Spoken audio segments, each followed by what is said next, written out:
kasih banyak. Hari ini benar bahwa ada sidang lanjutan terkait perkara RO dengan klien kami Sarwenda. Ya, jadi memang ada penambahan saksi. Ya, jadi acara hari ini adalah rencananya penambahan saksi. Kami sebagai tergugat memang tidak hadir, tetapi kami sudah berkoordinasi dengan penggugat juga untuk mencoba menghadirkan saksi yang mengetahui lebih detail lagi terkait masalah rumah tangga mereka, ya. Lalu dengan saksi yang sudah kami sampaikan ke Bang Minola bahwa ada saksi yaitu babysitter dari Sarwenda, ya, sudah kami hadirkan tadi, tapi ternyata hakim menunda sidang.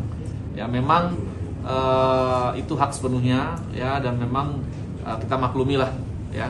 Nah, prinsipnya saksi yang kita hadirkan adalah saksi yang memang sudah ikut kurang lebih 5 tahunan, ya. Jadi nanti biar mekanismenya ada di persidangan minggu depan yang akan ditanya oleh hakim, ya, oleh penggugat juga. Ya, kita berharap setelah itu bisa segera diputus. Ya, apakah putusannya ya tergantung hakim lagi. Tapi kami sebagai kuasa hukum memastikan bahwa memang terkait hubungan RO dengan Sarwenda sudah tidak ada kemungkinan untuk berdamai. Ya, jadi sudah hampir dipastikan 100% tidak lagi ada perdamaian, ya. Ya, maka nanti kita lihat putusannya. Ya, apakah hakim mengabulkan atau tidak, ya itu hak sepenuhnya hakim. Bang, kan kompak tidak hadir dan juga saling memberikan saran untuk siapa saksi yang mau ke persidangan gitu, Bang. Apakah memang sebelum masuk ke persidangan sudah ada kesepakatan untuk perceraian ini antara RO dan juga Sarwenda, Bang? Kesepakatan bahwa bercerai tidak ada, ya, tetapi melihat situasinya ya kemungkinan sudah tidak bisa lagi didamaikan saja. Bang, berarti saksi tadi itu dari pihak Sarwenda atau dari pihak RO? Ya, karena jadi, kan tadi pengakuan dari sana itu merupakan saksi dari pihak Ruben Onsu. Ya, jadi untuk saksi baik yang minggu lalu dihadirkan maupun yang hari ini itu merupakan hasil koordinasi antara kami dengan kuasa hukum RO. Jadi memang saksi ini bekerja untuk RO dan Sarwenda, gitu. Berarti ini kan selama ini Sarwenda dan kuasa hukum juga tidak pernah hadir di persidangan gitu. Mungkin ada alasan tersendiri nggak sih?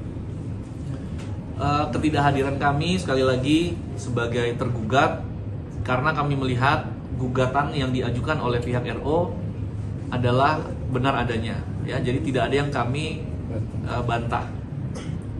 Kalau dalam satu gugatan tidak ada yang kami bantah atau tergugat tidak ada yang dibantah, berarti kami tidak perlu hadir. Ya, untuk apa? Yang pertama, ngapain kita buang-buang tenaga untuk hadir, karena kita sudah lihat isinya sama, ya, isinya memang benar seperti itu. Jadi buat apa lagi kami untuk hadir, ya. Yang kedua, ya, supaya tidak memperlama proses persidangan saja. Ya, tetapi mekanisme perdamaian yang kemarin-kemarin kami rasa masih memungkinkan, hari ini kami pastikan bahwa memang terkait perdamaian memang sudah tidak ada kemungkinan, ya. Jadi sudah 100% akan pisah. Ada komunikasi nggak sih, Bang, mereka berdua? Apa dari pengacara ke pengacara aja? Ya, kalau terkait isi gugatan seperti yang sudah disampaikan juga oleh Humas PN Jaksel, bahwa memang gugatannya hanya terkait masalah perceraian, tidak ada masalah gonogini ataupun hak asuh anak. Seperti itu. Ada komunikasi nggak antara mereka berdua atau hanya lewat pengacara aja? Komunikasi sejauh ini antara kami dengan pihak kuasa hukum Ruben. Bang, katanya juga karena adanya pertengkaran kejadiannya perceraian ini, memang ada pengakuan pertengkaran seperti apa sih, Bang? Dan berapa lama mungkin? Ya, durasi pertengkaran itu. Terkait pertengkarannya seperti apa alasannya nanti biar sudah masuk ke ranah persidangan, ya, kami nggak bisa buka, tapi nanti setelah putusan baru, karena kan proses pemeriksaannya juga masih berjalan kan nanti kan, jadi kami nggak mau mendahului, ya. Yang pasti kami sampaikan bahwa terkait pihak ketiga juga itu tidak ada, ya, kami bantah 100% tidak ada pihak ketiga yang mencampuri atau yang menyebabkan terjadinya perceraian, ya. Murni memang ketidakcocokan di antara klien-klien kami lah, ya. Lalu terkait dengan pertanyaan juga mengenai apakah klien kami sudah dekat dengan laki-laki lain juga itu tidak ada ya, karena klien kami sekarang ini fokus terhadap anaknya ya, untuk mengurus anak, dan memang ya nggak mungkin juga bisa secepat itu ya untuk bisa dekat dengan orang lain gitu. Itu aja. Tapi dengan kondisi mereka seperti ini, apakah anak-anak tahu apa orang tuanya gimana mungkin bilang ke anak gitu, dalam kondisi kedua orang tuanya seperti ini, tahu masih anak-anak? Sejauh ini sih kalau bisa dilihat juga di media sosial tidak ada yang berubah dari kasih sayang baik dari RO ke anak-anak maupun dari Sarwenda ke anak-anak. Bisa dilihat juga ada momen di mana anak-anak bersama bapaknya, ada momen anak-anak bersama ibunya, bahkan ada momen kebersamaan juga pada saat ulang tahun. Jadi memang yang diutamakan oleh klien kami adalah anak-anak gitu. Jadi memang Ruben dan Sarwenda fokus terhadap anak-anak, kepentingan anak-anak. Bang, apakah memang benar ada kabar Bang Syur bahwa kurangnya nafkah batin atau seperti apa sih Bang? Itu nanti sudah masuk ke mekanisme pembuktian di persidangan, kami belum bisa jawab ya. Tapi sejauh ini di dalam isi gugatan yang kami pahami terkait masalah yang tadi pertanyaan, masalah masalah ya nafkah batinnya kurang, itu tidak ada di dalam gugatan.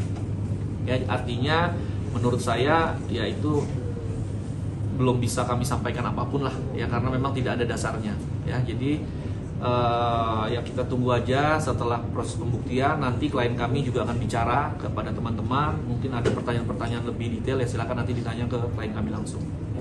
Proses persidangan sendiri sudah dijawab dan sampai kapan? Proses persidangan sejauh ini masih di tahap pembuktian, mendengarkan keterangan saksi. Kalau pembuktian surat kan sudah,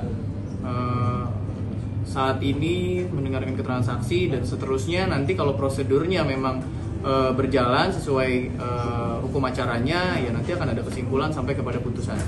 Seperti itu. Bang, Sarwenda masih menerima nafkah dari Ruben kah? Kan udah bisa rumah cukup lama ya? Nanti setelah putusan ya, karena kan gini, di dalam putusan kan di situ banyak poin-poin yang harus dipastikan lagi oleh hakim ya. Jadi kami belum bisa sampaikan terkait nafkah, tetapi sekarang ini klien kami memang sudah mempersiapkan menjadi single fighter lah ya. Jadi dia sekarang ini kerja di mana-mana ya, untuk benar-benar mempersiapkan untuk menjadi single parents ya, single parent terhadap anak-anaknya. Itu aja. Berarti nafkah hanya diterima untuk anak aja Bang, bukan untuk Sarwenda yang umumnya seperti itu ya, umumnya seperti itu ya. Yang pasti mereka berdua baik RO maupun Sarwenda komit tetap all out untuk anak-anak. Itu aja. Berarti sekarang saat ini Sarwenda terus mencari nafkah. Mulai mencari nafkah. Sudah mulai mencari Job nafkah. apa saja diambil atau seperti apa? Ya, semua yang menghasilkan yang halal ya diambil.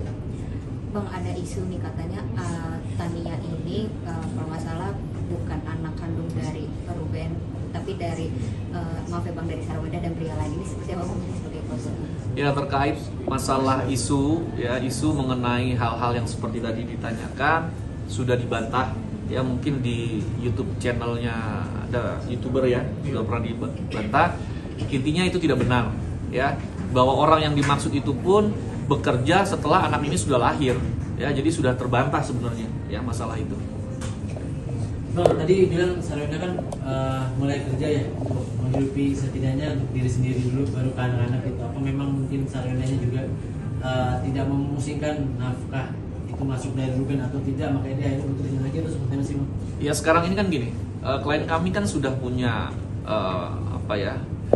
pertimbangan bahwa kasus ini akan diputus dengan perceraian ya kan, lalu dia akan menjadi single parents kan ya kan, menjadi ibu yang mengurus semuanya sendiri ya kan nggak bisa berharap banyak juga ya dari mantan suami ya.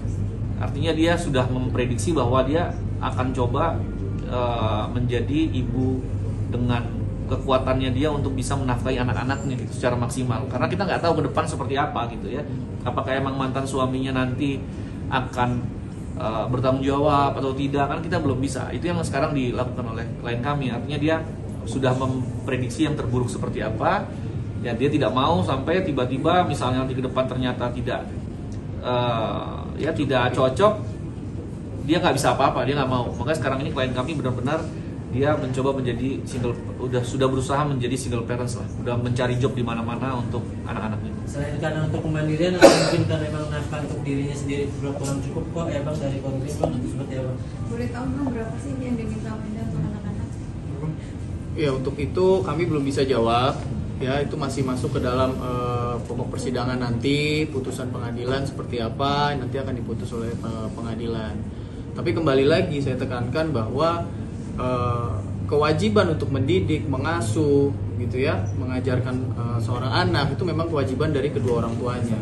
Dan itu ada di Undang-Undang Perlindungan Anak. Jadi itulah kenapa kami sampaikan bahwa klien kami fokus terhadap kepentingan anak, dua-duanya, baik dari Ruben maupun dari Sarwenda.